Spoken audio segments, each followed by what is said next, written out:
Watchmen The End Is Nigh is a spin-off slash prequel to the 2009 movie adaptation of the 1985 graphic novel Watchmen, the one directed by ignorer and disrespecter of source materials Snack Zyder, who wholly missed the point of the novel that real superheroes would be gross incompetent assholes and relatively daft if they existed, and then decided to make it into a badass and slick action movie about cool superheroes, and later turned Batman into the Punisher in a silly hat, and decided he should also be buggered in jail.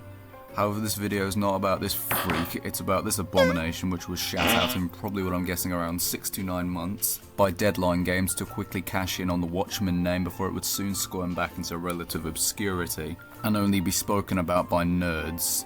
Get the picture of what we're dealing with here? Awesome, now let's talk about the fucking game. Watchmen The End Is Nigh follows Nite Owl and Rorschach investigating a prison riot at Sing Sing where they beat up some dudes and find out that a slightly bigger dude, not that one, Underboss, has escaped, so both friends and totally not closeted lovers hunt down the big guy to beat him to a pulp and send him to bed without any supper. Patrick Wilson and Jackie Earle Haley reprise their roles from the movie as Rorschach and Nite Owl, and it's honestly great to hear their voices again and their conversations throughout the levels between combat discussing their own views of the world and their current situations, and I found a good amount of it very entertaining. Sadly for most of these punks, their gang is their one true family. Yet their greatest crime, failure to rise above and make something of themselves, inexcusable. Cutscenes are all animated like comic book panels of sort, and it looks absolutely beautiful, and you can tell a lot of effort went into them, and they're a delight to watch and surprisingly well voice acted. However, that's all of the non-reluctant praise out of the way, and absolutely none of it has diddly squat to do with the actual gameplay. Watchmen The End Is Nigh lets you play as either Rorschach or Nite Owl, Batman knockoff with gravelly voice, or slightly more convincing Batman knockoff with a cape, cowl and grappling hook and a slightly softer voice. Regardless as to who you play as, levels are painfully linear, but there are slight differences when playing as both characters. Rorschach will climb up pipes and go under gates, and pick locks, which is... we'll just have a look.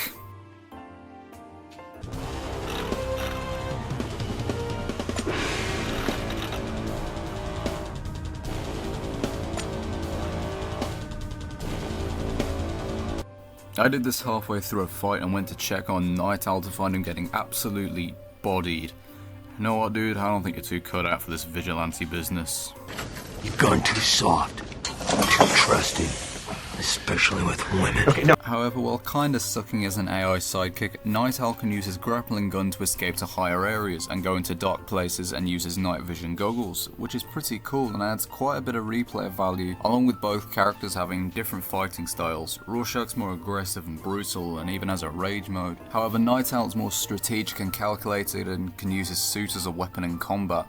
On replay, I was actually surprised to find that Nite Owl is more fun and satisfying to play as. Both characters have fighting styles that reflect their characters pretty well, honestly. Combat is kind of basic and combo based, with combos being hidden all over the levels, somewhat akin to the original Spider-Man game on the PS2. It's kinda clunky and has dodgy hit detection at times, but it can be satisfying once you learn to tie combos together and master the counter-attack. The controls are easy enough, using a mix of X for light attacks, Y for heavy attacks, and B for throwing. Controls are also explained through Rorschach's journal and prove that the characters are aware they're in a video game. Imagine standing next to a door in real life and saying press A to open door. After savagely beating somebody unconscious, you can also launch them into an open body of water and most likely drown them. Oh boy, what fun. Rorschach can pick up and use enemy weapons, which vary, with the bigger ones like the baseball bat being generally better than the smaller ones like the bottle or even the knife. I mean, gee whiz, who would have thought being thundercunted in the head with a wrench would be so devastating?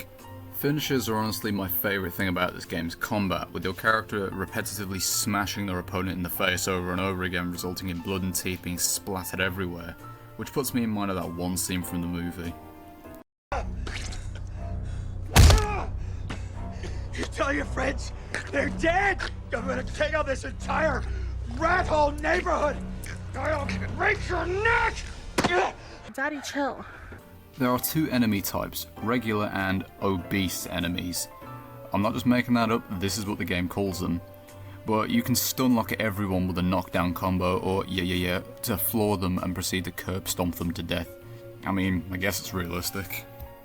The only real notable bit of music in this game is during the combat, and it's fine, it's not bad, it's not great, and it begins and ends along with most combat encounters.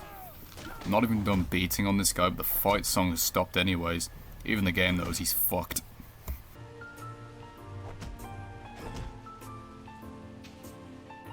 As you saw earlier, you can tell that the character AI isn't very good in this game and can be dodgy at times.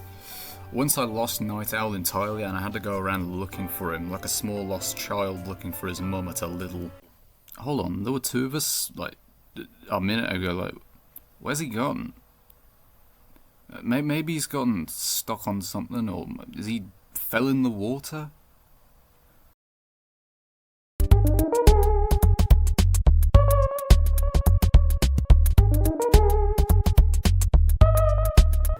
Oh, there you are. What are you doing over there? I think he's stuck on these fucking pallets. See, he doesn't even want to be in this game. You see, we merely observe, but he's stuck here. With this freak, nonetheless. It's a relatively short game and can be completed around 2 hours if you speedrun, or even if you just know where to go and what you're doing. It can take 4 if you play the sequel. But hold up, can we just take a moment to appreciate that Metal Gear Rising: Revengeance didn't get a sequel, but fucking Watchmen The End Is Nigh did? What, it's actually a part 2? I don't care, it's still another one, it is still technically a sequel. Shut up. Anyways, throughout the game, on the hunt for Underboss, you travel through never before visited terrain in a superhero game, such as a prison, back alleys, sewers, streets, construction sites. Calm down, don't get too excited. There's also a docks area where I found this sign warning of guard dogs, which never actually appear in the level or the whole game for that matter. I wonder if these were a cut enemy type, or if it's just here for display purposes, or if Rorschach has already been here and dealt with them before. Speaking of Underboss, he is obviously the game's final and, well, only boss. And maybe I'm just bad, but I have had easier times fighting literal Dark Souls bosses. Like, damn, I'd rather fight the Dark Lurker than this motherfucker again. He's also shooting at you with a gun in this cutscene, and when the fight starts, he's just running away, with him occasionally stopping to fight you as you ascend the site. Nite Owl also points out that we can't hit him from the back. Very poor choice of words. Because of his flamethrower, and that we should take him out first. Rorschach, we can't hit Underboss in the back. He's protected by his gear. Lackeys. Just delaying inevitable. Try and take out Underboss. Don't worry about the rest of them. Before spending most of the fight attacking everyone else and exclusively hitting Underboss in the flamethrower. Genius. The fight concludes with him attacking you with said flamethrower, which does stupid damage, and you throwing guys at him, comboing him and whittling down his health bar, rinse and repeat, and it ends with him being killed by the comedian. For some reason. This event nor Underboss are ever mentioned again in either the end cutscene of the game or Watchmen End Is Nigh Part 2. Also, yes, Watchmen The End Is Nigh Part 2 has absolutely no relation to Part 1 in any way other than name, and that's pretty much it.